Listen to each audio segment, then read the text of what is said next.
Well, hello everyone. Yes, we're still not doing the intro. It is charging. It is charging me for intros. So please smash that thumbs up button when you come in. And I know Brad is got a meeting tonight, so we probably won't see him this evening unless we go long. If I end up talking to the chat box and nobody comes in, then what we'll do is we will cut this short because of the delay in the time that the post happens. I respond and you hear it and all that. It just kind of drags things out. So anyway, without further ado, what has Bob been doing this week? Work. Secondly, obviously, I went out. I've been feeding some bees. I went out to both of my out yards this afternoon and got to check them out and see how they were going. We did the out yard in Lexington. They look pretty good. 2 of the 3 hives look good. One of them is kind of struggling. Hey, Icy Mountain, good to see you. I will have some offer for people today if they're interested. So a couple things to make this happen appropriately. but at any rate, what we've got is the out yard nearest to me, out yard number 1. It is it's looking pretty good. One of the colonies maybe won't make it. One out there in Lexington is kind of suspect. So we'll see. When did you send me a text, Mark? Just now? Let's see. Holy moly. Oh. You got a... Oh, wow, that's a big open air colony. That is a big open air colony. Let's see. See if I can show that where people can see it. That is a big open air colony. See, he sent me about, I think, 5 pictures. Let me show you a couple more. This is a cool view because it's a double decker. Is that 2 separate colonies or one massive colony, Mark? That's nice. Hopefully it's not too high up. How high up is it, do you think? That's pretty cool. Pretty cool. I'm going to save those photos because I might share those somewhere. I don't know. I won't claim that they're mine if I do. Oh, it looks like it might be one colony because of that one big piece on the end there I see. That's pretty awesome. That is an awesome colony. So anyway, the out yard nearest to me, I have not fed them at all. I probably need... Hey, Mike, good to see you. A boom truck coming here. 30 or... Wow. You're going to be up there. Do you have a BVAC? Everything BVAC or something else? Hey, Dean, good to see you. So, not this weekend, but next weekend is the Virginia Beekeepers Conference in Whiteville. I'm going to be there, and then I should be down in Florida. Hey, Todd, good to see you. Come on in, Todd.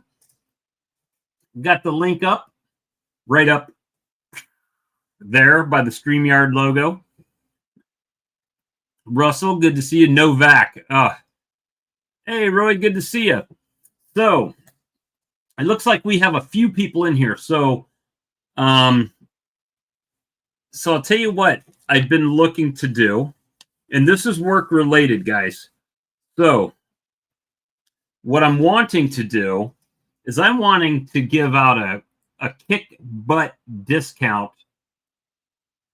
on a few items. But for me to be able to do this, to justify it to my boss, I have to, we're talking cases here, cases of Appy tablets. If I can do more, 5 or more cases total out of the viewers, 5 or more cases, I will give bulk pricing for those. So you'll end up getting those Appy tablets at half price if we can collect up 5 or more people wanting cases of Appy tablets. I believe there's 240 Appy tablets. I think it's 24 boxes of 10. So that's an option. The other option is free shipping on whole case of fondant. 44 pounds of fondant, free shipping if you buy a whole case. But with that being said, you can't do it through the website. You have to contact me, and we can get that out for you. And to do that, let me see if I can put my email in the chat, see if it'll... Oh, you know what? Maybe... I don't know if I can do a banner. I might be able to do a banner. Let's see. Create a banner. Scroll across the bottom. And what I'll need from you, if you're interested in that deal, any of those deals, of course, I'll need your address and phone number and email.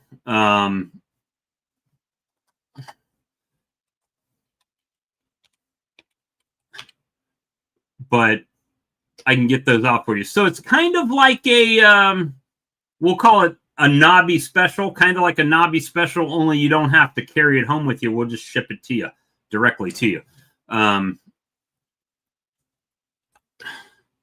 But to do the tablets, I have to get at least 5 cases ordered. And I don't care if it's 5 separate people. One guy gets 2, one guy gets 1, one guy gets 3, that type of thing. But it would end up being 50% off. So just to give you an idea on that. So free shipping on fondant.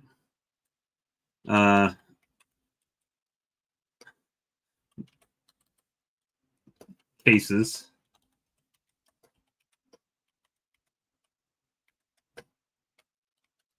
And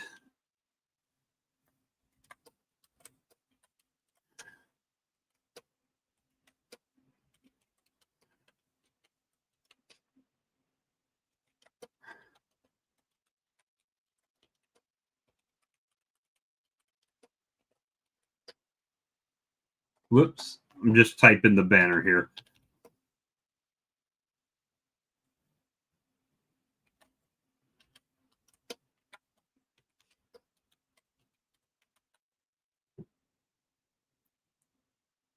All right, let's see.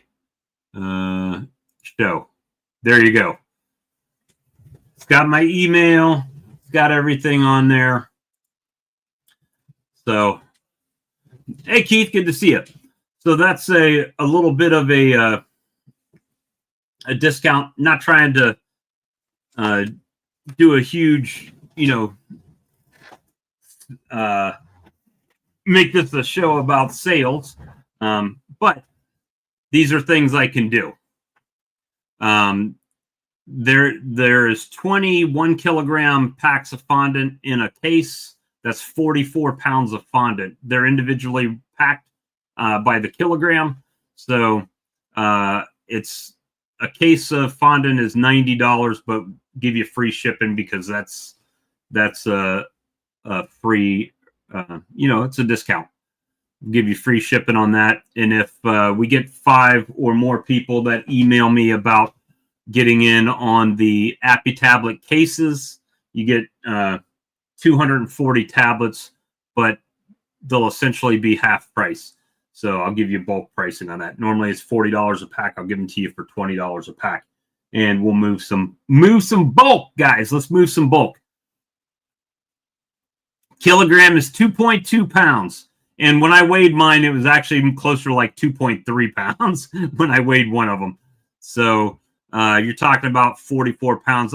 I think the last time I checked for kilogram packs, if like Hive Alive fondant, I think you get 15. So it is $10 more, and that's like $80, but it is $10 more, but you're getting 5 more kilograms. So, and free shipping on that. So just a little interest there. If we can get 5 people that want a case of Appy tablets, they last a long time, guys. We can get you some free shipping or get you the bulk discount on that. And basically, it's conference special pricing if you order that much. Correct, Russell. Correct. Way to break it down, buddy.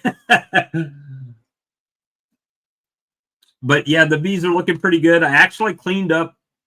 My 2 out yards are spotless. It's just colonies with bees. The one cutout. Okay, you know I had two cutouts in the same wall. The one I did on Labor Day. The one here is doing pretty good. The one out in the out yard, the first one I put out, which is the smaller one, they're struggling a bit. I did see a queen. I think it's a freshly mated queen. I think it's a brand new queen since I've been there, or since I've done this. So I actually reduced them down from a 10 frame colony into a nuke. So we're going to try to overwinter them in a nuke and see if that helps them out and get that going. But other than that, everything has been kind of busy work-wise. You know, it's man, is it a hard time to start? Not really with a new company. It's not hard to start with a new company, but boy, is it the wrong time of the year to start beekeeping sales.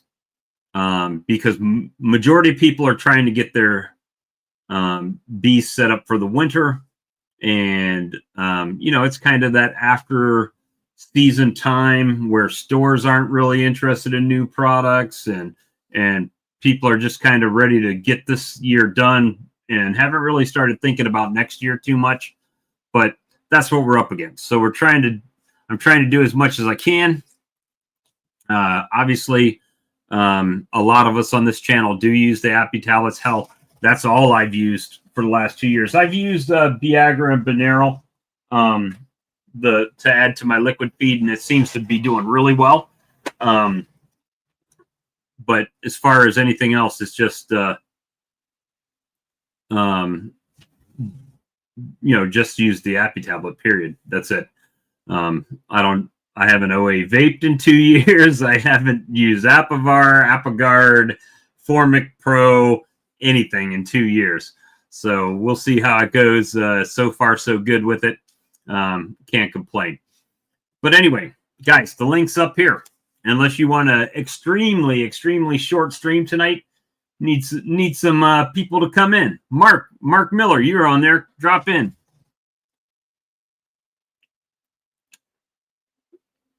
Hey, Brian. Hopefully things are going okay for you down there, and I'll see you in. It's not in Tampa though, is it? It's in Kissimmee. Is the conference in Florida? If I'm wrong, please send me the address because I want to make sure I go to the right place. Yeah, you know, with the tablets, it's DC. It's really helped me in the spring and the fall. You know, fall, it's a little bit of sugar extra. Spring, it's you know, it's just helping to clean up anything that's hanging around in the hive ahead of time. But if you want to take advantage of any of the specials, whether it's the fondant or the case special on the case, I got to get 5 or more cases, but it'll be half price cases. So it'll be well worth it if we can get five cases sold. But hit me up on the email that's listed there, rwalker2016@gmail.com. And once we get 5, we'll get those out to you. And I'll just email you an invoice and you can pay it as you need to. So we can get that shipped out to you. But what's everybody got going on in their bees? I have been slowly batching more creamed honey. I'm having a time though, because this year's honey has been a bit of a it's been a different color. It's darker, and it doesn't seem to cream as well as my honey did last year.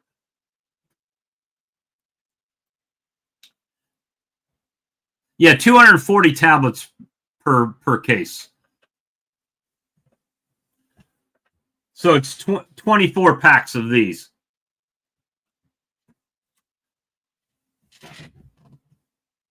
So basically, where it would normally be 480 a case, it'd be 240 for the case, if we can get enough people.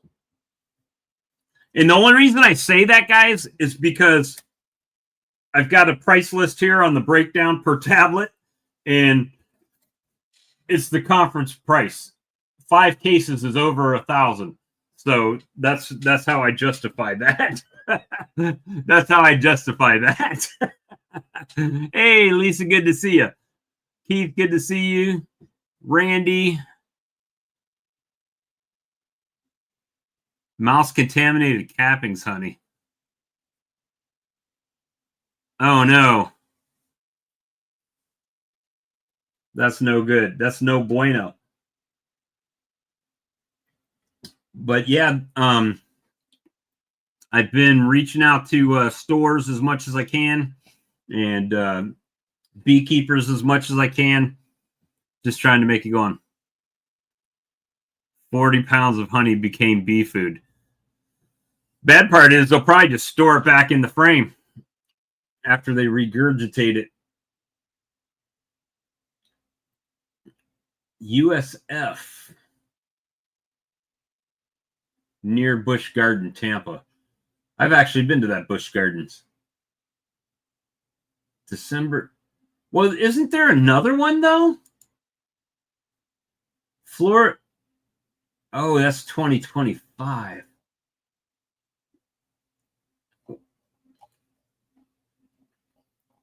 Well, that's no good. I was thinking that was in November. It was in November last year. Well, conference 2025. It says November 6th through the 8th. The Florida FSBA annual meeting and conference.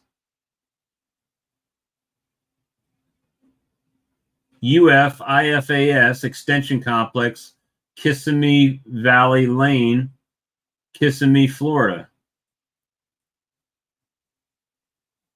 Let me show you what I'm seeing here. And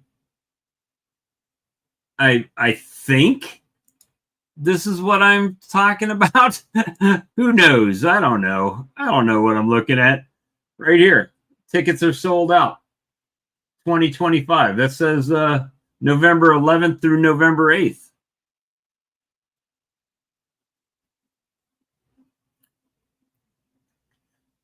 Osceola County Extension Complex. This is a different conference, so there's 2 different ones, it appears, Brian.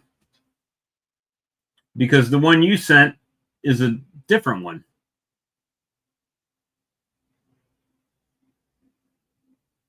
The Appomondia president's going to be there. Garrett Slater from Texas A&M. Rogan Tokach from Auburn University. Dr. Fulton. Aaron Jenkins.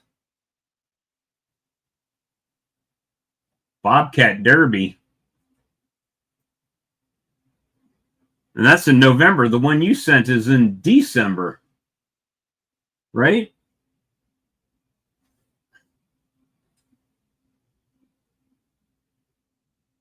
So it looks like there's going to be a couple different ones. So I might be going to both of them.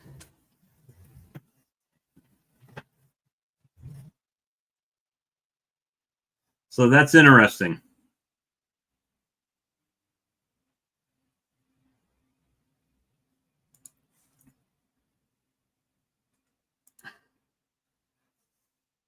Yeah, so they're like literally a month apart from each other.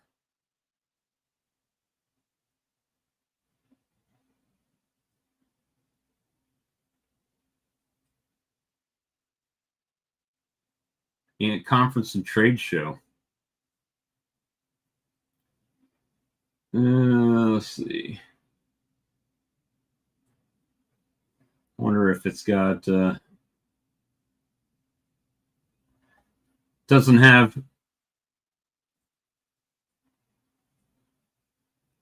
suppliers and vendors. I got to see which one he's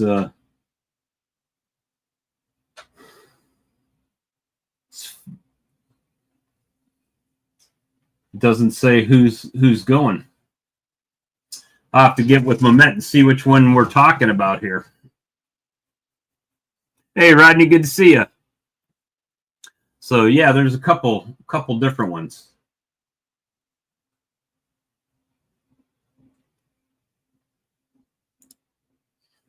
Randy, let's see.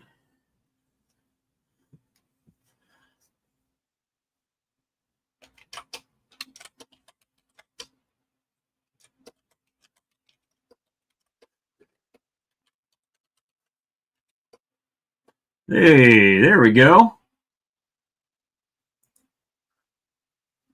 Howdy. Well, hi, Bob. Long time no see. How you doing today? Yeah, it's been a good day. Been a good day. I went out there and checked on that open air colony a while ago. The lady sent me a picture. I rode over there. It's about 30 foot off the ground, though. Maybe a little higher. It's going to be a job. Well, you know, the worst part is for me is that those buckets, they're not that stable when you get up there moving around. They got Yeah, when you get up they that kind of high. come with you. Yeah. But It's going to be a challenge for sure. well, I find part of the hardest part about it is getting if you can't save all that comb and frame it all up for them with all the brood and everything, they got a lot of work ahead of them. It sets them back about a month, right? 3 weeks at least from the time she Well, starts laying. there's enough there. I think they'll be all right that I can save. And then just throw feed on them and let them store it in some combs and Yeah. should be Yeah. good to go. I'll probably give them some drawed cone too, and some honey. But I'll take all the honey and frame it, that I can. Right. Uh, the challenge is hive beetles. When you go to cutting all that brood, it's just a hive beetle magnet, So I don't know. We'll see. I'll just Well, reduce the entrance as much as I can and put towels in there, whatever I can do. well, the it should be. I mean, the cutout I did it. They basically became a swarm at that point, right? They just drew comb out like nobody's business, and uh, the stuff that they had to. Hey, look who we got here. We got the Z-Man. Brian, How's it going, guys? Good, man. You down good. How are you? into Tampa? Yeah, well, I'm not in Tampa now. I'm in Englewood, which is like 90 miles south of Tampa. That's where my in-laws live. I got you. But I wanted to hop on and talk about, yeah, your confusion is correct. They are two different conferences. One is the Florida State meeting. That's the one in Kissimmee. Right. And then the one I'm going to is the American Honey Producers Association. It's a national organization, like kind of like American Beekeeping Federation. For a while, they were kind of working together, but then decided to kind of split off and have conferences separately. Right. So this is something that happens typically every December, and it's a lot of the big boys, a lot of the huge honey producers. I think it's a little bit more politically, Driven. Yeah, I mean about yeah, yeah, regulation and yeah, stuff the like that. lobbying and all that kind of stuff. So that's the reason I suggested, as you were saying, you need to reach out to commercial people. Those are the rooms to be in, because that sounds like the group. Now, don't get me wrong. I'm sure Florida has a lot of those guys too at their state meeting. So Well, that might be a good conference for you you too. know, I'll be honest with you. I got this list, and this list has 157 registered commercial beekeepers for the state of Florida on it. Of this Okay. list of registered Florida beekeepers, 5 of them actually live in Florida. Everybody else is from other states that overwinter bees down in Florida.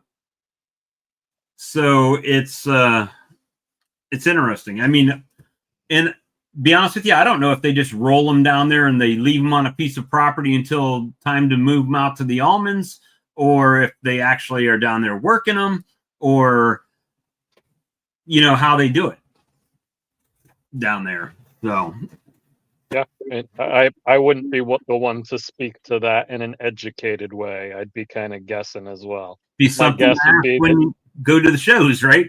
So yeah, exactly. I'm sure it's migratory for the seasons. Who wants to be in Florida in July and August, right? Going up to Wisconsin for your bees or wherever is way right. better in August than Florida, and being in Florida in January is way better than being in Wisconsin. So, I don't know what the people do and how their staffing works, and I'm sure that's different for every outfit, but it seems to be like they're avoiding the worst of the weather to Right. go to the other place and be productive in that other place, not just hold bees, but what are you going to do to make money off of your bees? Have your bees producing in that place when they're down there, whether that be making queens, making nukes, making honey.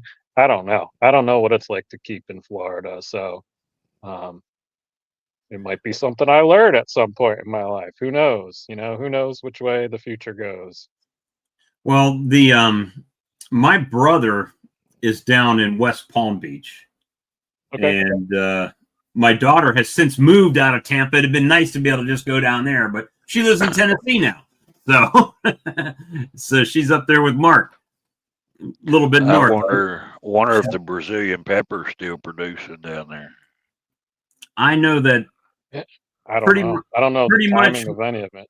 when I lived down there, they had like garden centers. What do you call them? Where you just go and buy plants, right? Yeah, like a nursery. Yeah, nursery. There you go. And they were there all year round, different flowers. Of course, I was in South Florida, and if you get a day of 40 degrees, you think you're freezing out there, right? But it doesn't happen too much down there. Maybe at night a little bit cool because of the breeze, but other than that, it was warm pretty much the whole year. So yeah, it's I might be in Florida in November and in December. It looks like, if I can get the boss to. I'll tell you what, it's been challenging for me, and I'll just be transparent. I mean, it's winter.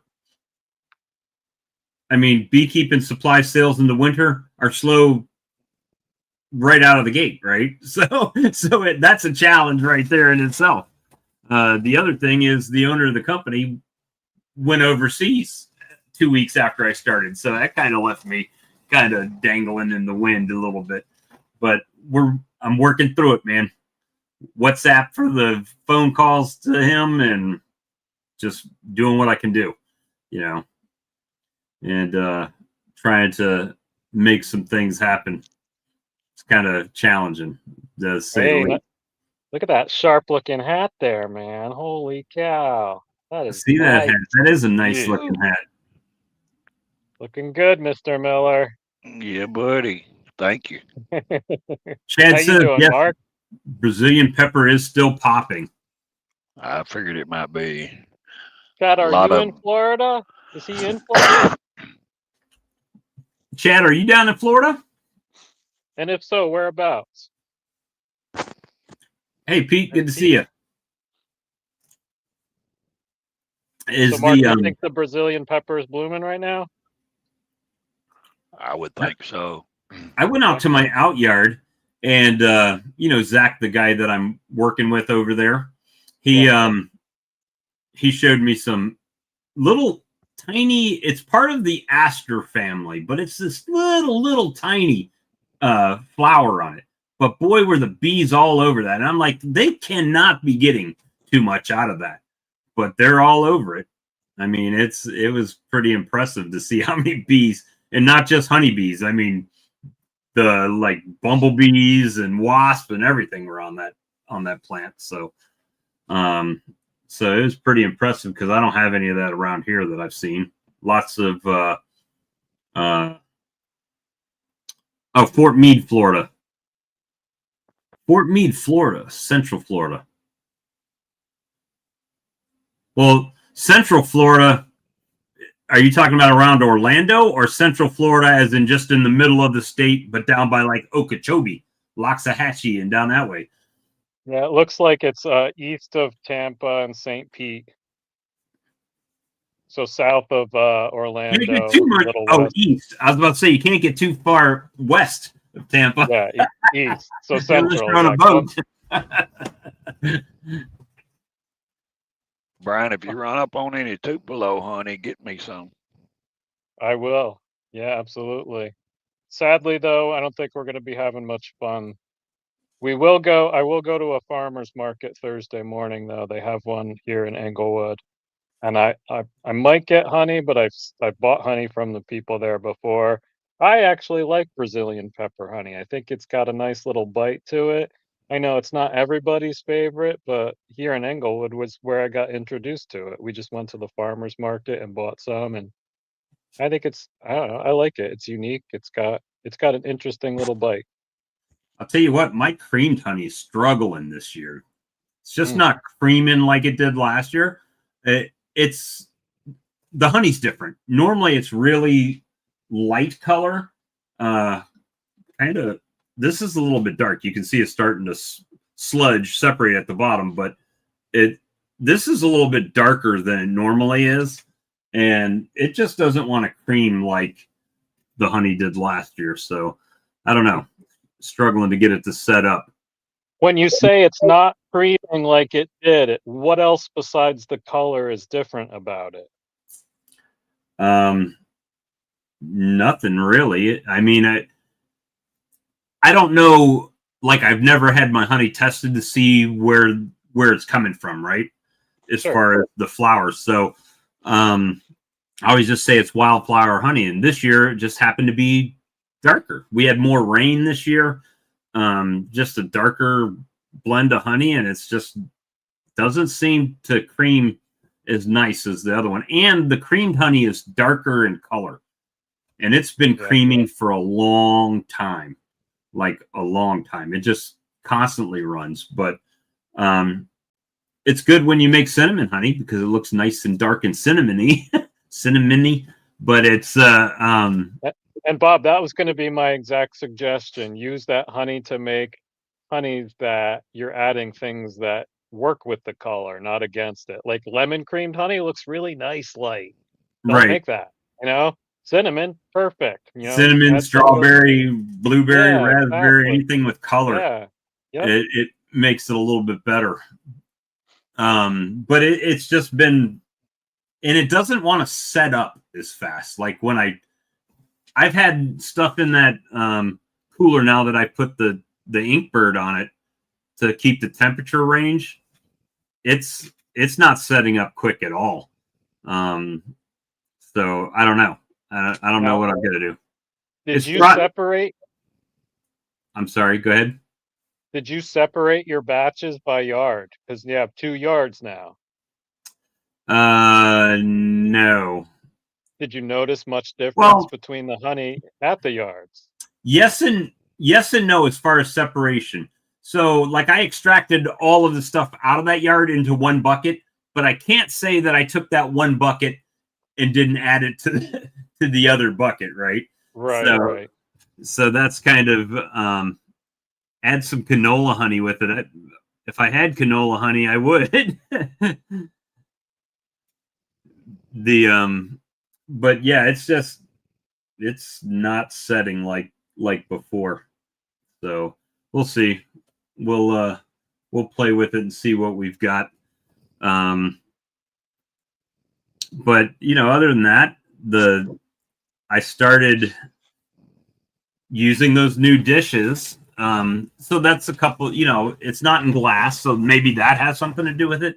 It's a wider space, right? More surface area. You think that would make it crystallize faster, but maybe not, because it's more spread out as compared to the little glass jar, right?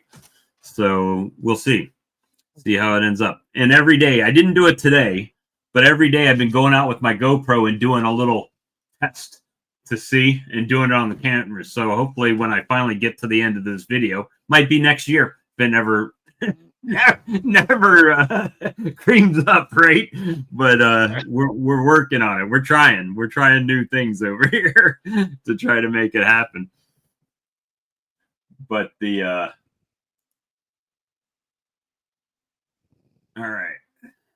Well, I've got the first person that has responded to me about the tablets and the fondant, and so trying to give everybody a discount, like 50% off. But I got to have a certain case order, right? I got to do at least 5 cases, because he breaks it down by 1,000 tablet order, and the only way I can do that is getting at least 5 cases to make it to 1,000, so I could justify to my boss giving the discount. So that's what we're working on. So we got the first person as far as cases, and a case of fondant as well. So we're 1 and 1 if everything goes through the way we should.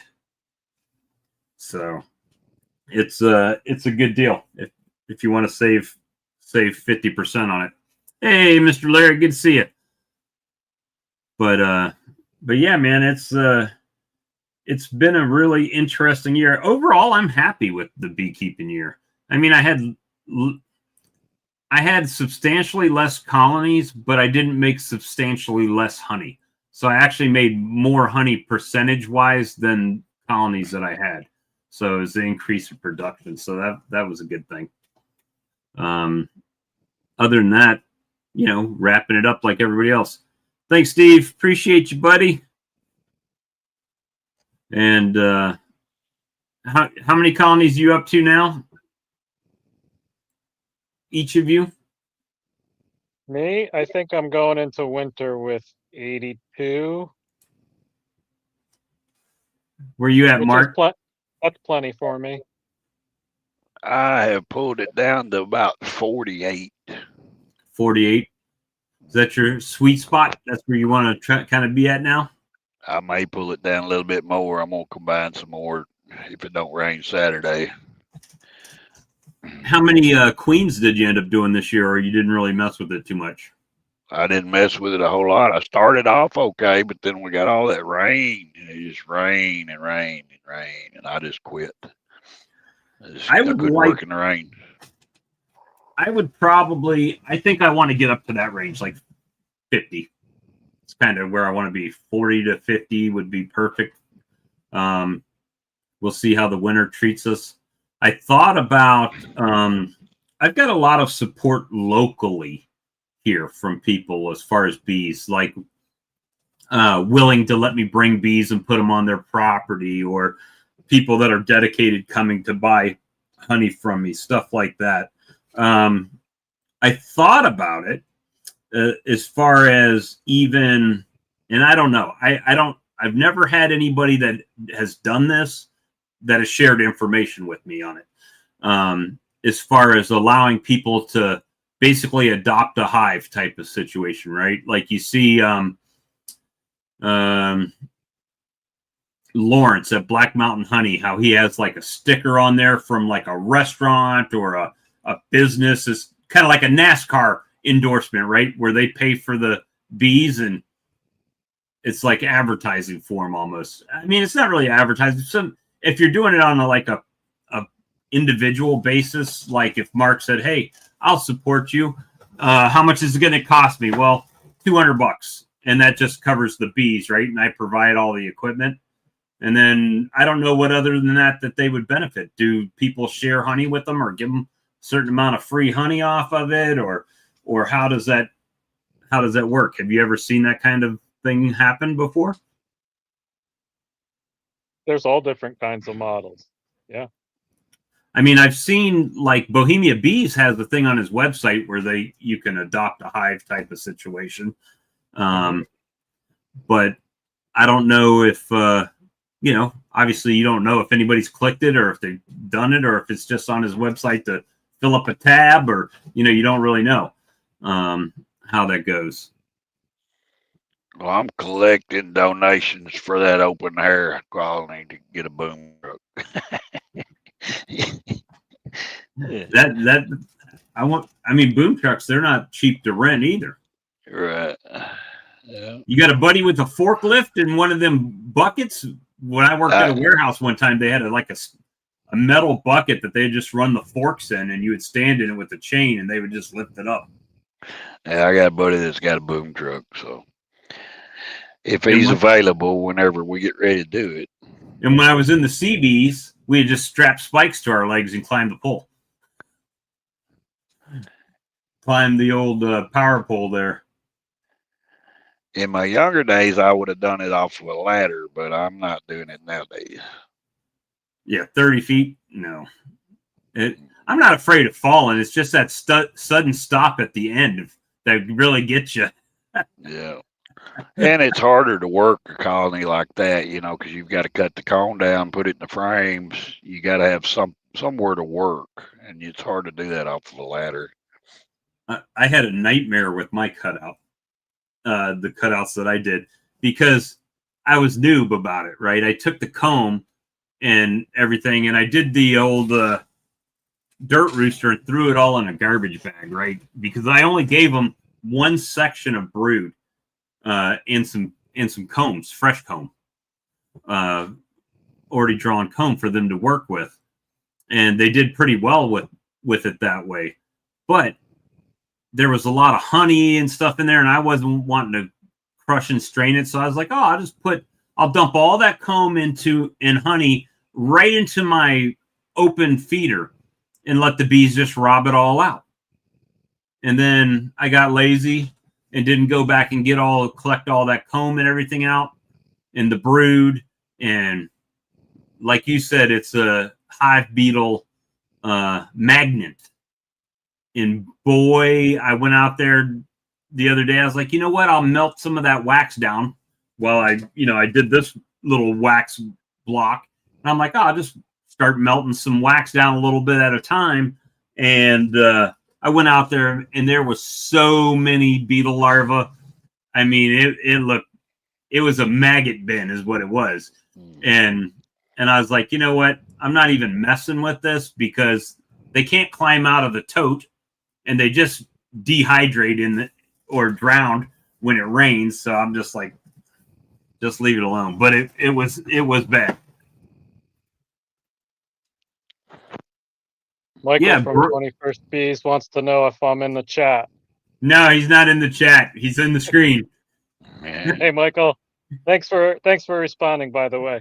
Let me tell you how awesome this community is. I spent most of today on the phone politicking, calling around, and trying to get some help out with a state meeting I have coming up. And I'm guessing that's a response because Michael's one of the people I reached out to. And I got so many positive responses. You think you spend hours dicking away time on these stupid little chats, and once in a while you get a little nugget here and a little nugget there. But that's not right at all, man. The relationships that we have been able to make with each other, man, I've met so many cool people and I've made so many friends, you two included. And today I called so many people and they were so helpful. Whatever I asked of them, they were like, my phone didn't ring. Did your phone ring, Mark? My phone didn't ring. But I'm on here right now, Bob. So don't worry, I didn't forget you. Yeah, I mean, absolutely. I mean, there's not many people on here that if I said that I was going, like even you're in Tampa right now, if I said, hey, Brian, I'm going to be down in Tampa, I'm pretty sure most people would be like, hey, you want to hang out? You want to grab something to eat? You want to get a cup of coffee? You want to work some bees? What do you want to do?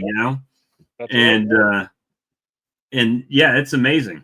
It is absolutely amazing. I mean, I've been up to Charlie's place. I've been up to. Here's the thing: like when I went to Manitoba to Brad's, he had never met me before, other than on the stream. Yeah, same thing with me and Philip. I went and visited Philip in his place in Richland. Yeah, and he welcomed me right in. He didn't know me. I didn't know him. You know. I stayed at Brad's house at his house, right? In his extra bedroom. And it's like, I might have been Ed Gein. He didn't know. he didn't know. But the only thing I ask is that if you're coming to see me, let me know ahead of time. I've had people drive from way up north and come down and be like, knocking on my door. And I'm not talking about I'm having a loss now. I'm not talking about old McNally, James at old McNally's either. I knew he was going to be around. I didn't know when or if, but I knew he was in the area. But I've had people that said they just came and knocked on the door, and they came from New Jersey, right? And it's like, and then it's not so much that, but it's like come from New Jersey and then stay the whole day. And it's like, well, I didn't have anything to do. Not at all. Not knowing that anybody was coming, you know? it just happened that way. And let me tell you, same thing with Mark. You know, we didn't know each other. He welcomed me into his house. What a great day that was, man. One of my favorite days, Mark. What a awesome. That whole trip was just great. You're near Memphis? I'm 100 miles north of Memphis. How far are you from Clarksville? Oh, it's 2 hours. That's where my daughter's in Clarksville. So I know for a fact I'll be up there at some point seeing my grandbaby. I can see my daughter anytime. Grandbabies I'm going to see. Yeah. But yeah, my daughter don't live far from Clarksville. Oh, really? She lives in Springfield. It's just north of Nashville, about 30 miles maybe. It's not far from Clarksville. Let's see. Trying to keep. He says he'll give you a call tomorrow. 21st century. Oh, awesome. Yeah, that sounds perfect, Michael. Appreciate it. It's hard to keep up with the chat sometimes. So a lot of times, if I don't answer the chat, it's not that I'm just more engaged with what's going on the screen. And there's always side conversations going on, and you're scrolling through them. So, Brian, your bees are to bed then. They're done. No? I'd be feeding my bees today if I was home. It was a nice day. You know, usually, when I first started, Halloween, October 31st was kind of they're put to bed for winter date. That's moved back the past couple of years to almost mid-November. So my temperatures are going to start getting more sporadic, but I'll still be able to find warm enough windows to feed. And some of my colonies are box of rocks, but I'd say a third of them could still use some feed on them. So that's what I'd be doing if I was home. See, I'm at the point, like when I went out to the outyard and I see a hive that's not doing so good, it's like, I feel like I want to give them the benefit of the doubt, but as I get more and more seasoned in beekeeping, it's like, if you guys haven't stored what you need by this point of the year, me putting feed on you is not going to probably make them make it to the spring. That's just kind of where my mindset has been. Because if they're not very big right now, probably the queen is failing or just kind of giving out, and means they'll probably not make it through the winter because they just don't have the numbers, right? They haven't done what they need to do as far as storing stuff away. So not all my hives are like that, but most of my hives are doing pretty good. It's just I've got like two that are kind of suspect. One was a cutout, so I just moved it to a nuke box out of a 10 frame, and like, here you go, here's your new home until spring. and hopefully they just slam that full and get it going. For me, any problem or question colonies I've had, I've already dealt with. They got combined or they got supplemental frames long ago. I don't have any colonies that have population issues. Like I had a couple of dead outs. Yeah, they went queenless and then they got robbed out because they couldn't defend themselves. So I had 2 or 3 of that happen. But for me, it's just about feeding everything up. I played around with my frame feeders too this year. I typically keep a frame feeder in my brood chamber at all times. And Right. this year I pulled it out in the spring to draw out more comb. And then I went back last month and was replacing them. So I had a lot of comb that I thought at that point was going to be an empty frame, but it was food. So I was able to bulk up smaller colonies with full frames of food a month ago while I'm pulling them out of other colonies. So that worked out really well. In my Aurora yard, they have a later flow than all of my other colonies on the west side of the metro area. So if you visualize Denver, I live on the western metro side right up against the mountains. Aurora is on the eastern side of Denver metro, which is more like the plains heading out to Kansas. And I've learned the past 2 years that even though I think it's a good idea to pull my honey supers off right around that same time, those Aurora colonies keep getting a light flow.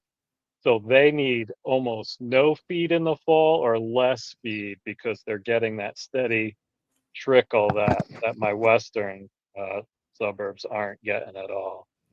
So that's been helpful too. Learning what my yards are like and what they offer and don't offer has helped me get better at managing all my resources. They make Jolly Ranchers in Denver. You should just put some bees out by the Jolly Ranchers factory. You'll probably make some weird flavored honey over there. Colors anyway. Yeah, I didn't go, but the younger grades in my school would go as a field trip to the Jolly Rancher factory. I went there as a truck driver, Mark, and picked up a 53-footer of Jolly Ranchers. And I walked in the front, and she handed me this huge bag of like misformed, misshapen. By the time I got that delivered to the East Coast, my tongue was so raw from sucking on Jolly Ranchers. It was crazy.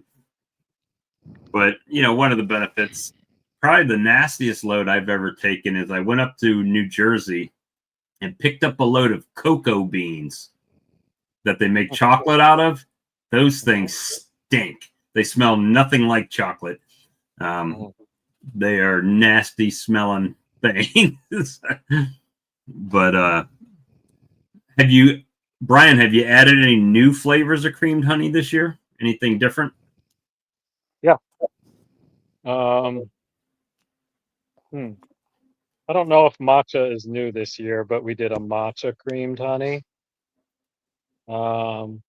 Vanilla cheesecake is a new one. Vanilla cheesecake. Yes, sir. It's like vanilla icing in a jar. You can hear the pitch already. It's really good. That's the only one that has dairy in it. We add dehydrated cream cheese to it. Let me think. Is that the only new one? Have you tried the lemon pepper? No. Here's my problem. I've got a lemon, and that's probably my most popular one, so that's always on the table. And I do a lemon ginger as like a specialty batch for the flu season.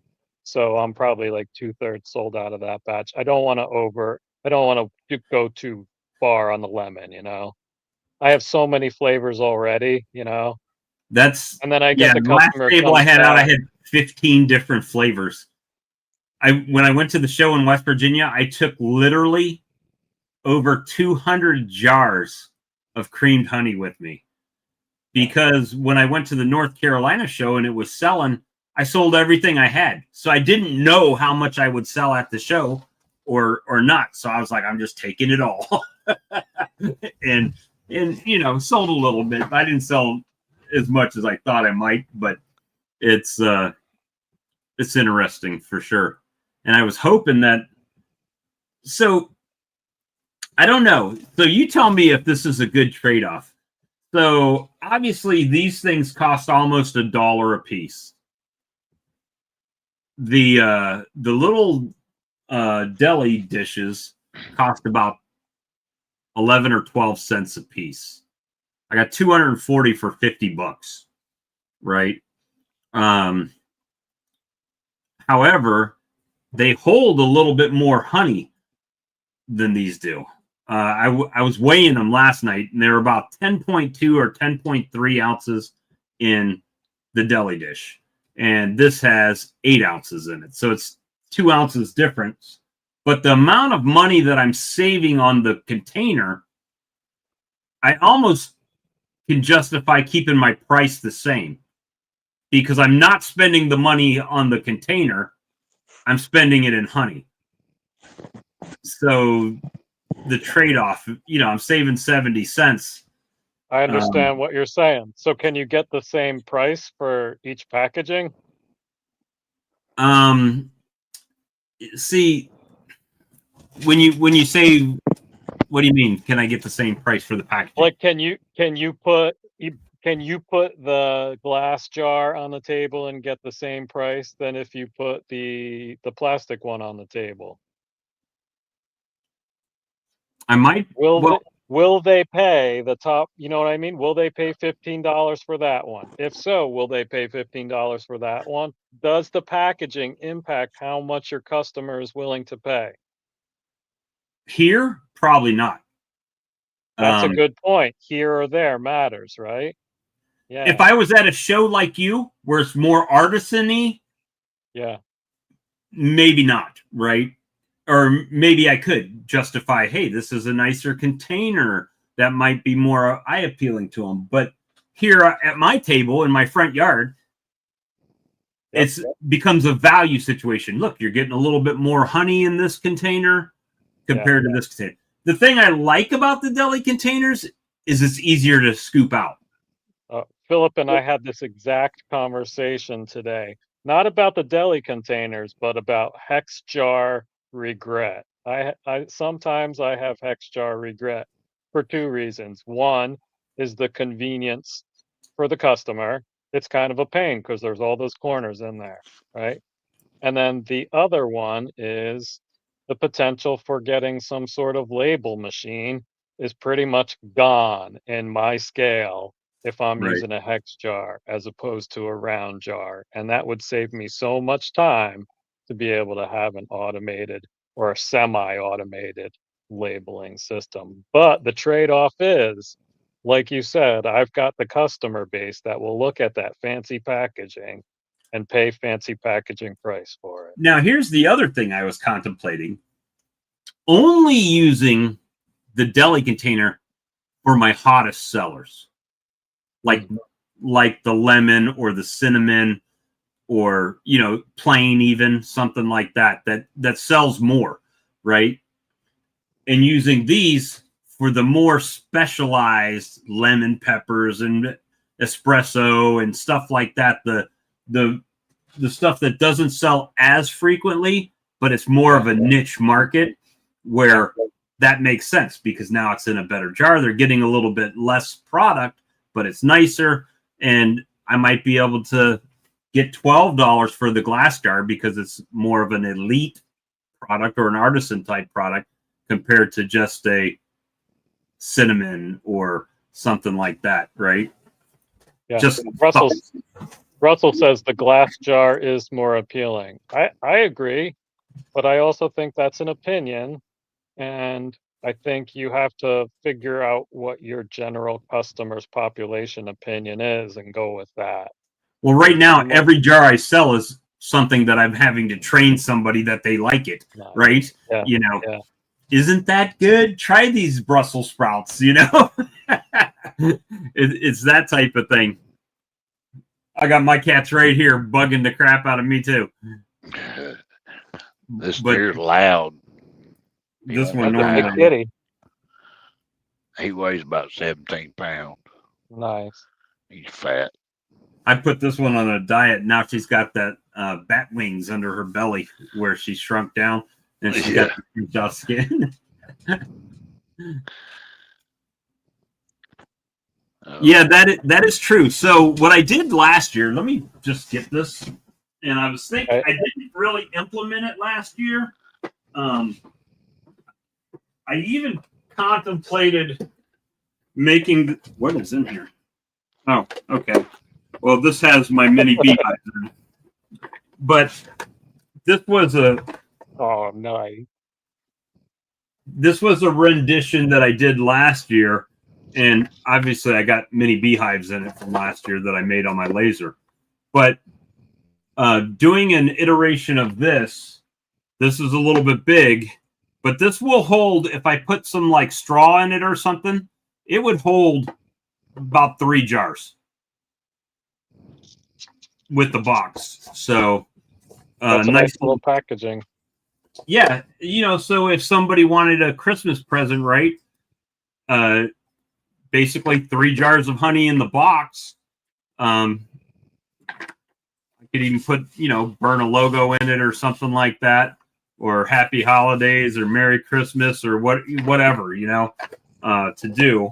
It's just time consuming to make, right? And then sanding it and getting it all ready. But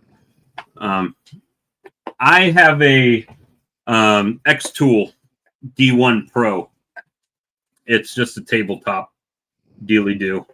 It's not one of the big nice ones like Matt and Sarah have, or Southwest Ohio Bees or anything like that. But it does what I need it to do, right? So, which is burn into my bee boxes and stuff like that.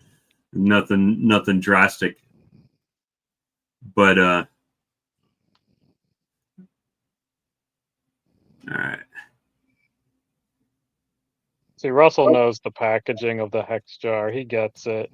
The nice jar of honey for Christmas gifts would sell best in glass. Yeah, and I think too another factor with glass versus plastic is your honey going to crystallize? If you're putting liquid honey in it and it's going to crystallize really quickly and your customer wants to reliquefy it, it's really got to be in glass for them to do it safely. Well, what I try to do before I sell it, like even when I go out to my table, I'll take bottles that I'm going to put on my table and I'll put them in maybe 2 days ahead of time into my warming cabinet just to make sure they're decrystallized before I take them out there. So they're going to get the maximum amount of time before that starts crystallizing. That's what I try to do. But, sometimes I get lazy. Bob, I'm juggling honey all year long. In the summer, the liquid honey doesn't matter because when I bring that out to the market, it's going to liquefy in the 90-degree heat anyway. I'm always worried about the creamed honey in the summer. So I've got my cooler. I'm managing what's on the table based on the temperature. At the end of the market, all of that goes right back into the refrigerator, right? So in the summer, I'm always managing my creamed honey. My creamed honey goes to the market out of the refrigerator. So it's a little bit more solid and cold as it starts, as opposed to inside the house. Now, yeah, go ahead. That's one thing I liked about these because it has that styrofoam holder that I could put them in, which insulates it to keep it cooler for a longer period of time too. Great point. Absolutely. And this has just started to happen when the temperature changes. I don't have to worry so much. Like if it's 70 degrees, I can put creamed honey out on the table all day long, right? That's room temperature. That's no problem as long as the sun's not beating down on it. Right. But what happens is my honey crystallizes really quickly. So now I have to worry about my liquid honey. So in between events, and I'm trying to bottle just what I need for that event. And I've always got, or for the weekend, because I've got a market Saturday and Sunday. But Right. I always have extra. And at the end of the market, those extra jars just go right into my honey warmer. And then they come right out of my honey warmer to pack up on Friday for the market. So it's a constant juggle, and I got a giant refrigerator in my garage, and I have 2 little small refrigerator size honey warmers that I use for the jars, and then I can use one of them if I want to do something with a bucket. So if I want to do an infused honey, I can infuse whatever I want into that bucket and put that in my honey warmer and then stir it up occasionally, but that's pretty much all I can fit into it. Speaking of creamed honey, I'm trying to implement a lot of the processes that Kevin was talking about on your video. However, I've already started my creaming process, right? So I don't do like he does as far as flavoring the honey and then add the seed and cream it that way. And his honey may be one of those honeys that does crystallize really quick, right? So for me, what I did is I took it out of the creamer, I put it into the gated pail, and then I added my cinnamon to it. And then I let it sit for a few hours just with the cinnamon on it. Then I mixed it up, let it sit, came back a few hours later, mixed it again, like 3 or 4 times. And then I bought or put it in the container just to make sure that it was nice and mixed with cinnamon and that it had a chance to kind of even out, where you weren't getting a spot that had a lot of cinnamon in it and then a spot that had little cinnamon in it. And I did use his recipe because he said he uses 2 cups per 5-gallon pail of cinnamon. And I did a lot of cinnamon. Holy cow. I did half a pail and I put 1 cup of cinnamon in it. And it didn't taste like a fireball, right? It wasn't like that hot or that, but it came out pretty good. Nice.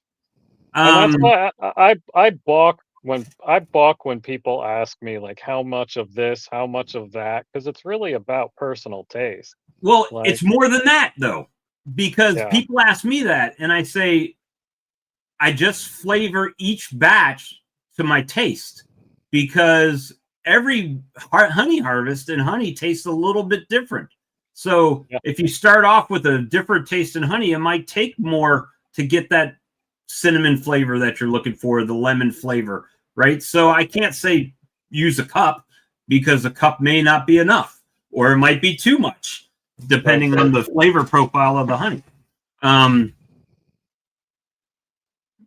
It's like most beekeeping questions, there's no real answer.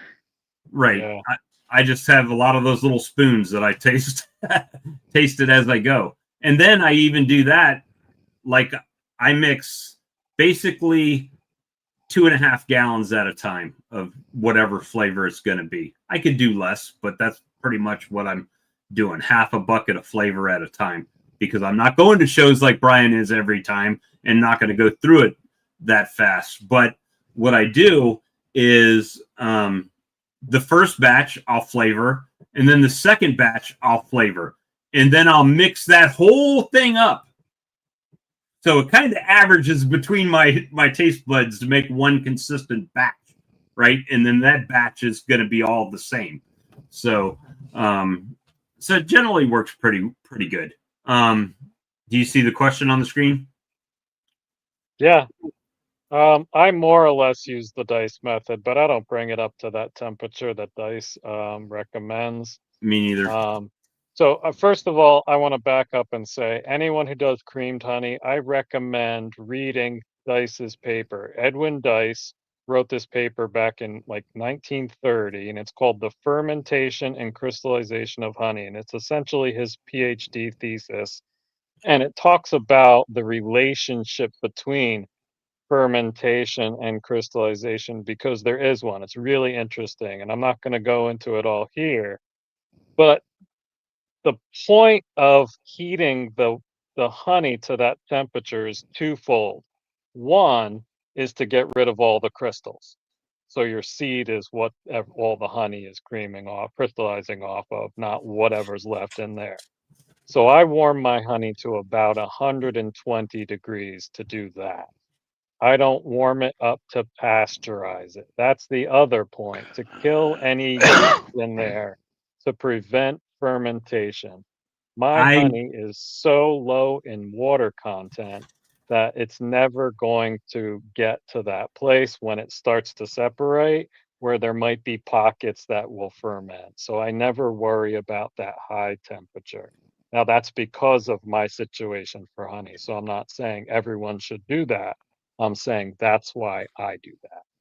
The only I do warm my honey, again, not to the temperature. I basically put it in my bottling tank and warm it up like I would be bottling, just to get any crystallization out of it. Warm it, and then I pump it out of my bottling tank into a 5-gallon pail and let it sit until it gets room temperature, because I don't want it. And ask me how I know this. I don't want to add too warm a honey to my creamer and melt all my seed, right?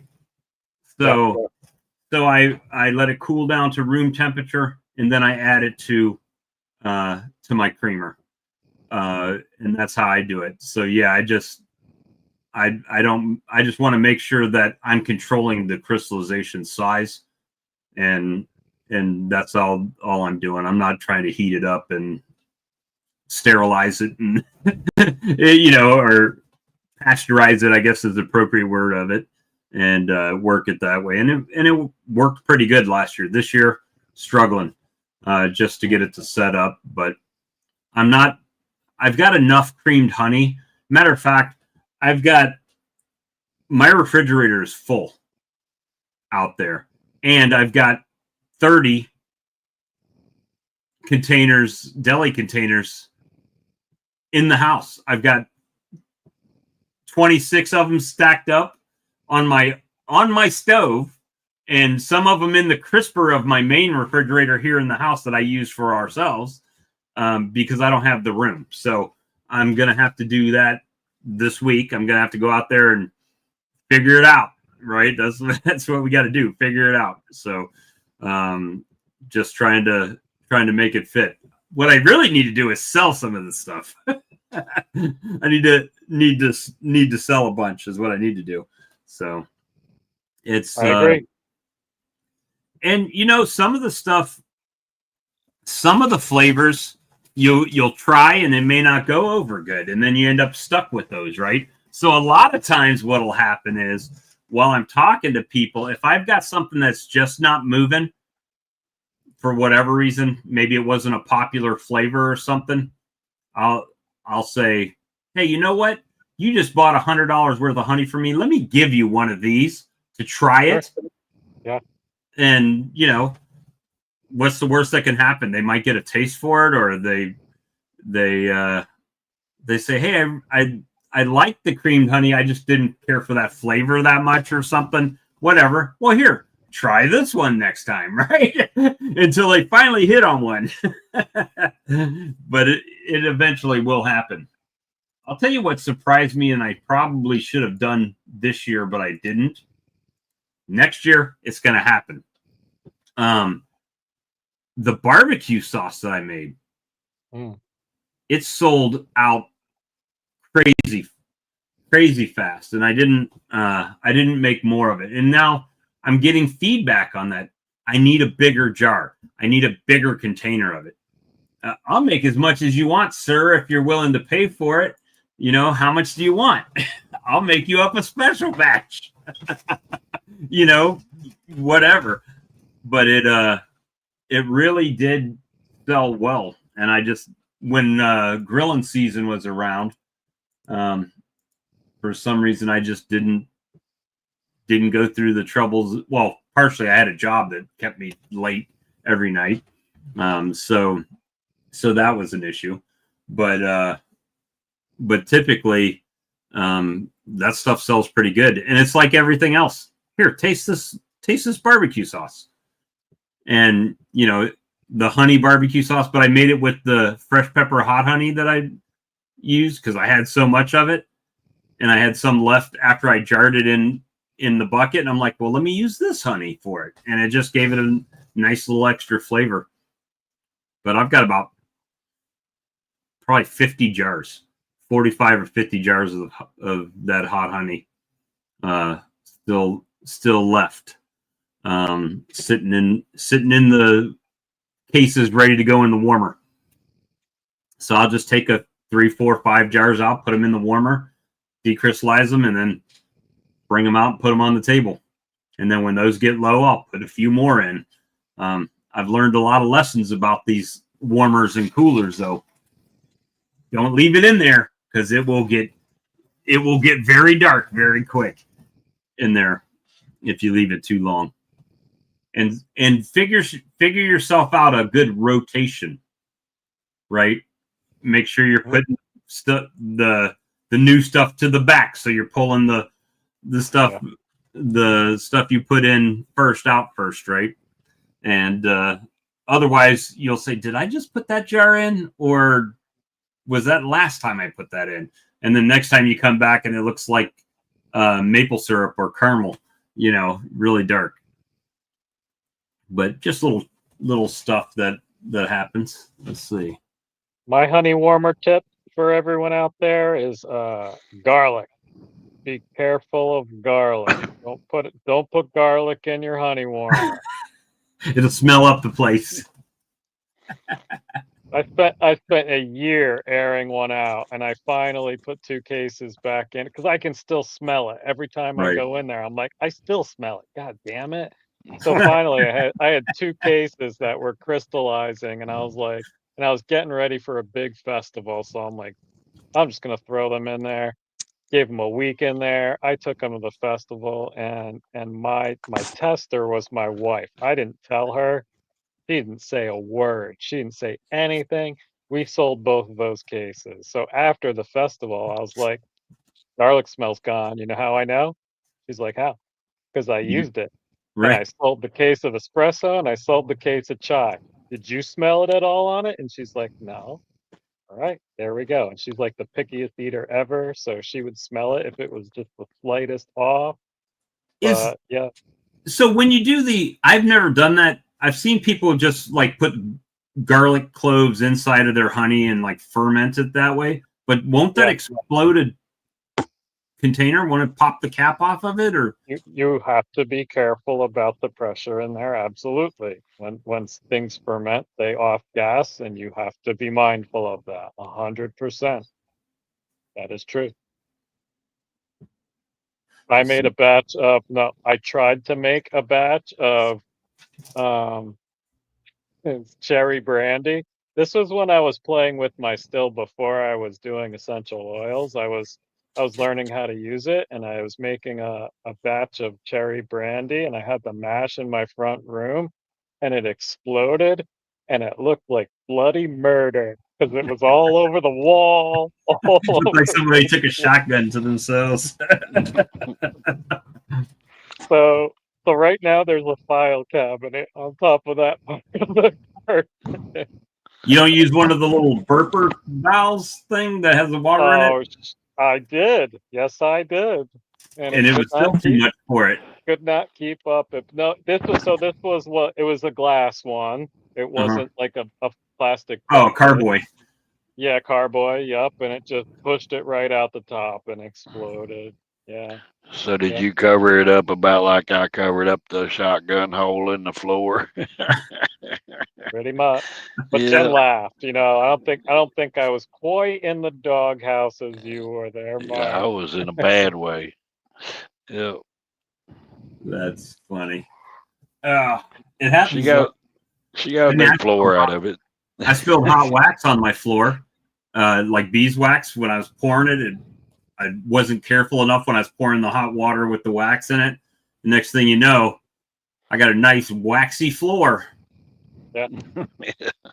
For sure. I dumped DC just had a honey.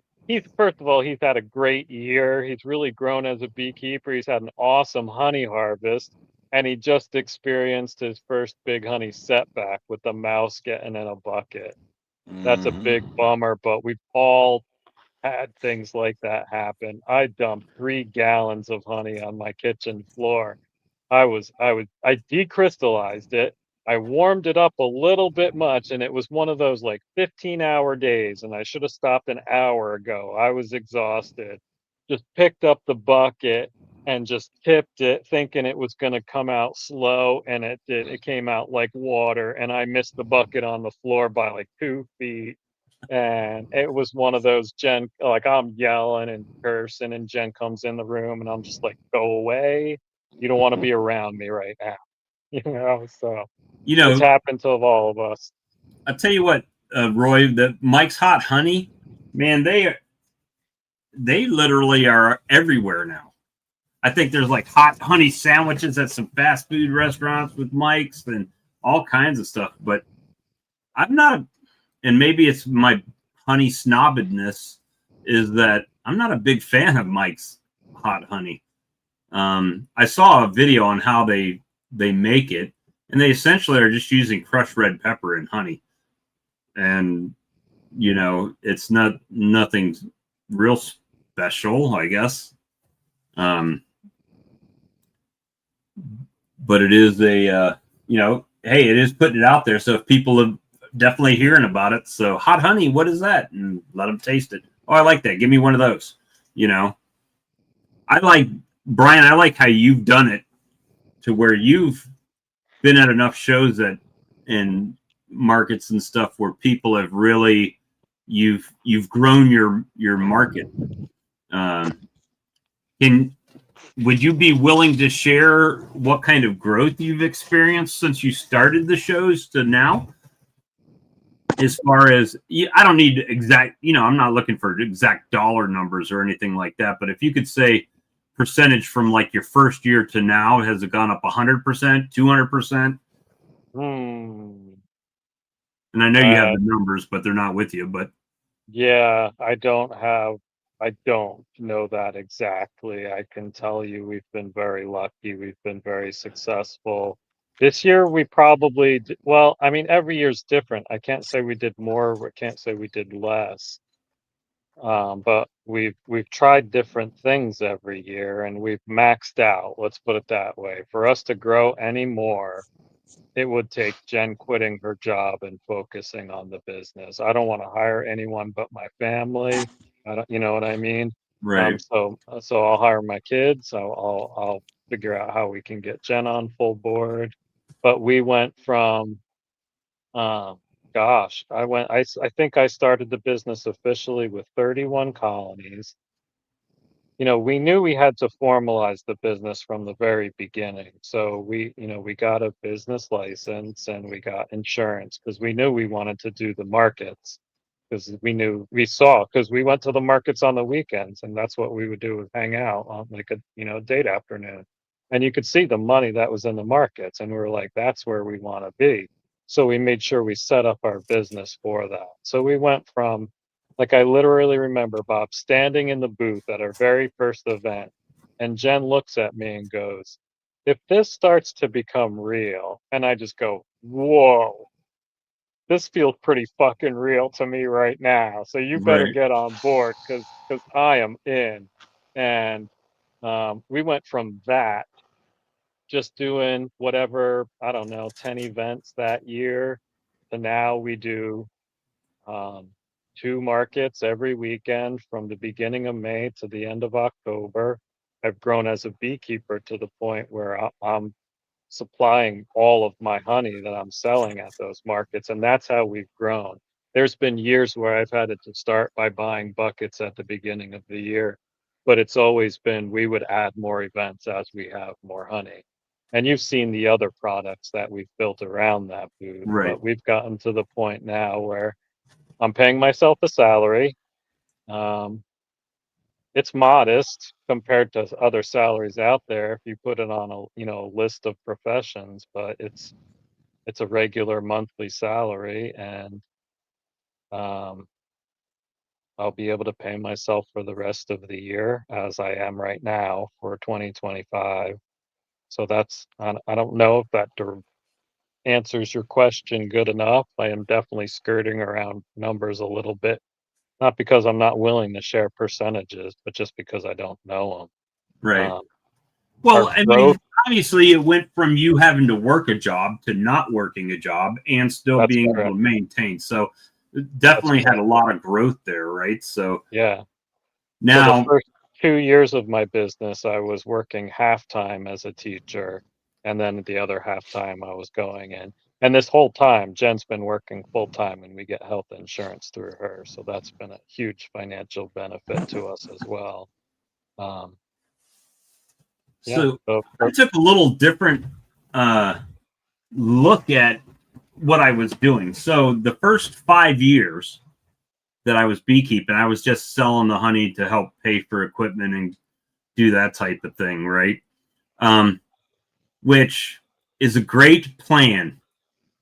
However, it's building nothing towards the future, because by the time I go to sell any equipment that, like if I decide to retire and get out of beekeeping or anything in the future, who knows what life sends your way. But by that time, my equipment probably will have depreciated in quality, because it's out in the weather and stuff like that. So I decided I was going to try to take a little bit different approach to it, since I am working a job. If I go out here on the weekend and sell $300 worth of honey, I basically take that $300 and it's now going into my investment portfolio and into dividend yielding stocks, right? So what I buy is also paying me dividends. It'll take me a while. Like, I'm not planning to retire or quit beekeeping today, but over time, if I'm selling $10,000-$11,000 a year in honey, over time I'll have myself a nest egg, because I honestly don't need that honey money to survive at this point. So I'm just trying to take what I can to do that and put it into, like I said, dividend yielding stocks. And just so eventually I'll that honey money will continue to pay me next year and the year after and the year after, right? And hopefully just keep growing that. So that's kind of what I've shifted to right now. As far as that, because I've got more bee boxes and frames and equipment. Now, will I have to replace some? Absolutely, because every year some's going to be rotten and, termite infested, whatever the case is, to have to replace them.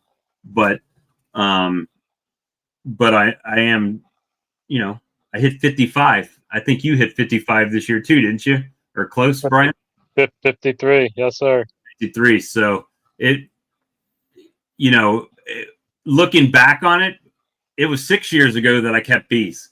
It's 7 years until I can officially retire with Social Security. So I have to do something to bridge that gap, right? And so that's what I'm just doing. And I'm not buying expensive stocks. It's not like I'm going out there and buying Meta or something like that, or Apple or something like that. That's not what I'm buying. I'm just buying high yield dividend funds and rolling the dice, so we'll see how that pays off. I might lose my butt. It wouldn't be the first time. Beekeeping was the first time. No, I'm just kidding. But I've really been diligent this year, because as Brad likes to tell everybody, I got the highest gadget to bee ratio known to man. To not buy new stuff. Only buy what I have to buy, feed, stuff like that. Right now I'm fortunate that I don't need much, because I don't know if it's the glasses half full side of beekeeping to losing bees, is that you have more boxes than bees, more frames than bees. You can take some time off from buying more stuff, right? So that's Bob, there's a lot to be said for that sideliner size of right around 30 colonies. You look at someone like Keith Spillman or even Alex LaGrange, it takes a little bit of investment to get to 30 colonies. But once you get to 30 colonies, you can make a good bit of coin. right. And then you don't have to keep investing in all your equipment to grow and grow and grow. And like, your biggest problem at 30 colonies is going to be staying at 30 colonies, because they're going to want to become 45 colonies in the spring and Right. 60, et cetera, et cetera. So, I think for people like you who have goals like you as beekeepers, where you're wanting to make a lot of money, but not do beekeeping 12 hours a day. I think that 30 colony model really works well. Oh, Oh, there Mark, goes Mark. we lost Mark. He went sideways for a minute. Maybe his phone died on us. But yeah, so that's that's just kind of some of the things I'm doing. Obviously, I'm excited because next month at this time I'll be giving a. Is it next month?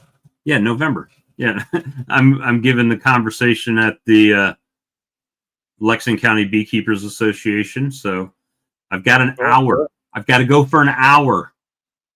I think I can do it. How can you keep it at just 1 hour, Bob? Well, I'm going to segment it, right? And I'm probably going to go about 45 minutes and then give 15 minutes for like questions and answers if anybody's got it. And Are you going to make a presentation like I a am. slideshow? Wow. All So right. I've got a few topics floating around in the old dome. I haven't finalized, and it'll probably change as I'm making the slideshow. Because I can do one slideshow and one slide and probably talk for 5 minutes, right? That's just how I am. Now, can I stay on that same topic for 5 minutes? I don't know. Jury's still out. but we're gonna do our best at it, and I'm excited to do that. Believe it or not, I was specifically asked to talk about Appy tablets. Someone met me at a show, and they invited me to come and speak at the conference or the meeting. It's not really a conference, but the meeting. And so we're going to do that. But I said I can't talk for an hour on Appy tablets. It's just an impossibility. There's not enough to say about it. Right. Yeah. So I'm going to talk about that. Obviously, I'm going to have to talk about me a bit and what my background is. And I'll, my favorite topic of beeconomics and trying to stretch that beekeeping income to do is, get as much as you can out of what you harvest. So we're going to talk about all those kind of things and see what we come up with. And, I do like to poke the bear. I like controversy. And the controversy in beekeeping is really, I think you will agree that I do go against the grain on a lot of stuff. And it's not that I disagree with the grain, right? It's that I'm trying to stimulate people to think about things maybe a little bit differently than they have. It has nothing to do with the principle. If that's what somebody wants to do, perfect. Do that, right? That works for you. Do that. That's the main thing. But this is how I do, right? It's not a how to do, and this is how I think about things. And a lot of my life experience, like working in a lab and doing scientific experiments and stuff like that, has really kind of led me up to this point, in beekeeping. Why I have different opinions on miticides and mite treatments than a lot of people. Why I have different opinions on VSH queens, right? It doesn't make it right or wrong. It's just my opinion, right? And as long as I can back that up with a logical argument, then it's a valid opinion. Does it mean you have to agree with it? Absolutely not. Right. And that's what makes this a great thing. So that's kind of what I'm going after. I may never be asked back. And I know that going in. And the reason I say that is not that I won't be friendly and I won't be nice, but some of the stuff I say is going to go against what they're used to thinking about. Right. Sure. So, and that's my whole intention, is to bring that to the table, is because how many times, and you've been to a lot of meetings and a lot of conferences, how many times do you go in there and after you've been to one or two, it seems like the next three, or number 3 and number 4, seem to be regurgitating what you already heard in number 1 and number 2. Not always. I'm sure there's going to be nuances of the speeches and lectures that are going to be a little bit different. But I mean, it was so bad that we actually coined No Mite Monday, right? We're not talking about mites on Monday because everybody always wants to talk about mites. Why? Because every meeting, every club you go to, this is how we treat mites. This is what you need to do. This is, you know what I mean? So it becomes kind of like the whole, well, why do you cut the ends off your meatloaf? Well, my mom always cut the end off of her meatloaf. And then you find out 30 years later when your mom comes that, why are you cutting off the end of your meatloaf? Oh, well, that's what you always did. Well, I did it because that's the only size of meatloaf that would fit in my pan, right? It had nothing to do with making it taste better or making it a better meatloaf. It's only because that meatloaf wouldn't fit in the pan unless she cut the end off of it. So, you know, it's kind of like sometimes you learn things and you just do it that way because that's the way you were taught, and that's the way they were taught, and that's the way they were taught. Doesn't make it right or wrong. It's just the way that everybody continues to do it. So anyway, there you go. There's some food for thought from Bob today. Bob, I think, listening to other people's experience around, and before I go on, I'm going to say this. There's like 50 something people in the 54. chat right now. I'm getting ready to tap out after this story, so someone better get ready to tap in and fill in for Well, me. we got 19 minutes, or we got a shortened thing, and I'll just Yeah. tie it up. Either way, it works But fine.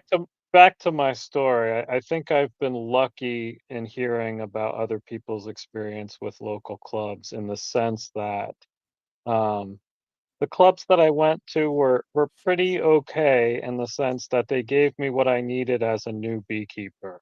And that's part of why they keep regurgitating that, is because they have so many new beekeepers rolling through.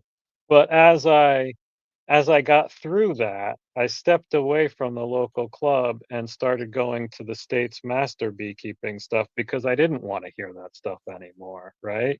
And I started getting more of what I needed from the master beekeeping program. And that's when I started coming on these chats. And these chats were giving me something that even the master beekeeping program wasn't offering me. So I feel like I was able to find what I needed at all those different levels, and now I'm at a place where I'm trying to give back to those local and the state level, and trying to create dynamic learning opportunities for people that is a balance between what those new beekeepers need and the intellectual engagement that the intermediate to advanced beekeepers need. We don't have a lot of the old timers in the back of the room, at least at the clubs, the local clubs I went to, sitting like this, saying that's the way we've always done it. Mostly it's new beekeepers and eager beekeepers and, other people just trying to figure it out from the people that are the local experts, but not the old timers. So another thing that I benefited tremendously from my local clubs is there was a lot of people out here um, waving the cautionary flag around synthetic miticides. So they were pushing IPM right from the beginning for me. They were talking about formic acid, oxalic acid, thymol-based products. I couldn't even get Amitraz at my local store because the guy didn't believe in it, so he didn't carry it. So I built my IPM system around the treatments out there that it seems like people are now all gravitating towards, as we have yet another synthetic failing for the same reason once again. So that was another lesson that I think was taught to me from the very beginning. That was just lucky that I was in the right room to hear at that right time. Well, I mean, but you and I'll classify myself in this as well. You more than me, I think. That's just my personal opinions now. Yeah. We do strive for knowledge, and when I say strive for knowledge, is and I'll even say people in this chat, probably everybody in this chat, because the fact that you're here is showing that you're not just doing what your local club is, and you're looking at different ways to do it. People thought I was crazy. when I said, yeah, I'm doing it this way because my Canadian beekeeper friends, this is how they do it every year. And bees are the same. It's just about timing, right?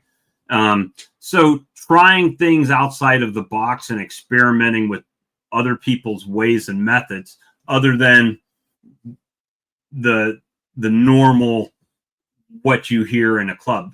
And to be honest with you, I'm not a member of a club.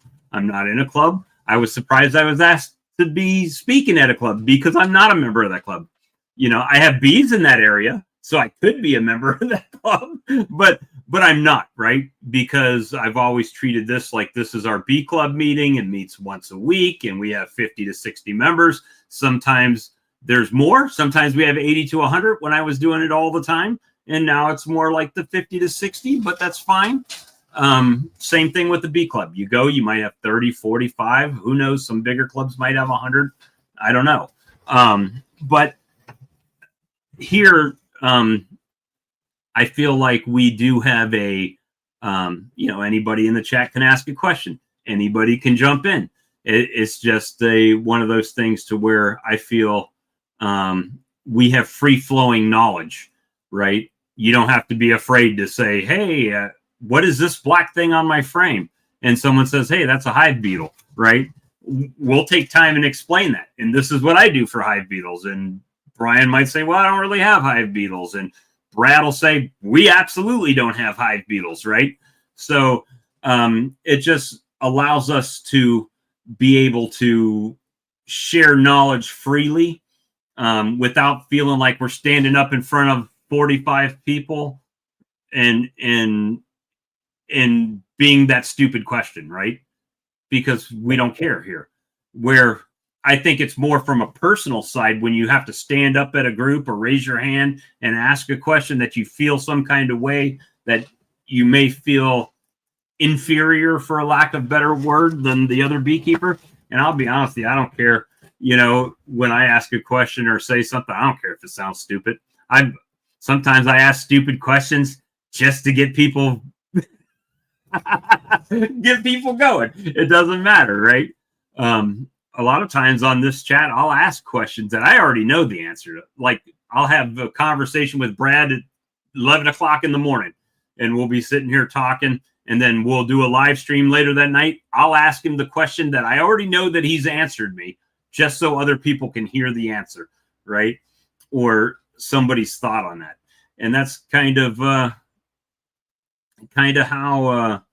I like it. That's how this stream is already get. I'm excited to hear you. Are you guys starting tomorrow night?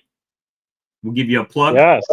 Yeah. What a great transition, Bob. So as I leave, yep, that's right. Todd and I are starting a late night. It's going to start at 8 o'clock West Coast time. So that's 10 o'clock. No, is that right? Yeah. 10 o'clock Eastern time.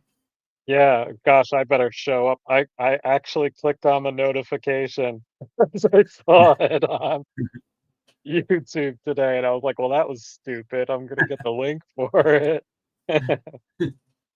So if you're interested in staying up late and talking bees with Todd and I and anyone else on the West Coast, East Coast, doesn't matter. We're Are you not going to do gonna a go similar late. format to this, where you're going to have a link, or you just kind of take it I by don't.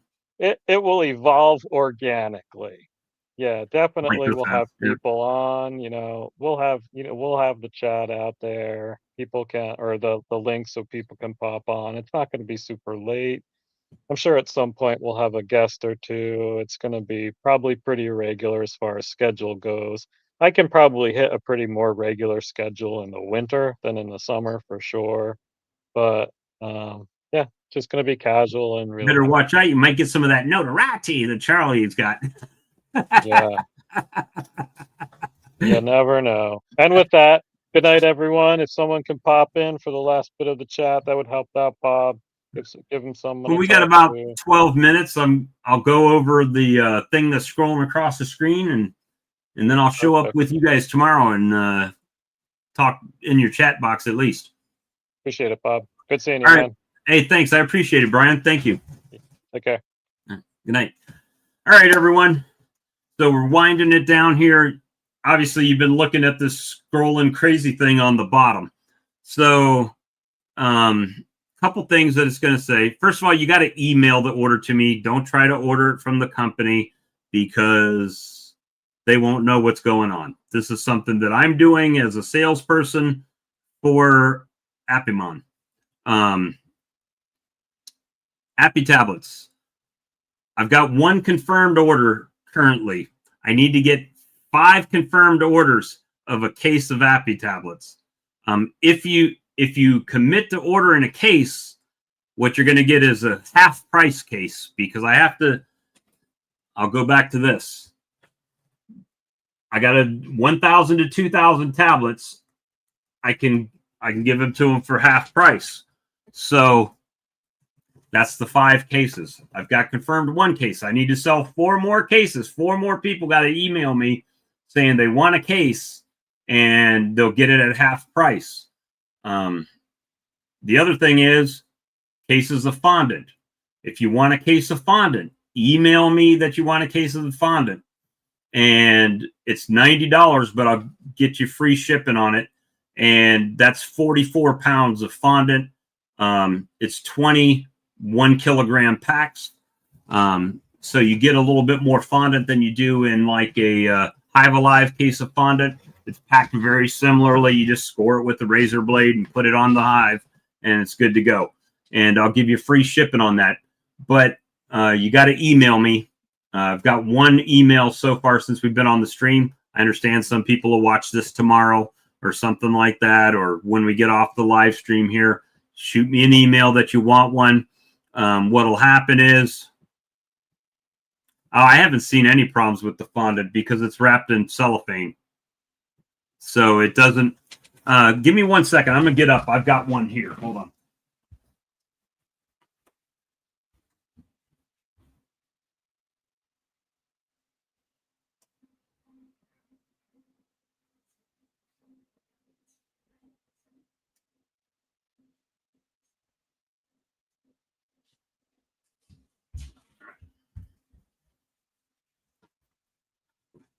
All right, I'm back. So this is the fondant pack, bigger than my head. It's about 2.3 pounds of fondant. You can see it goes pretty big. Do I have my tape here? I think I do have a tape here. I can tell you the dimensions. It's not thick. Let's see. It is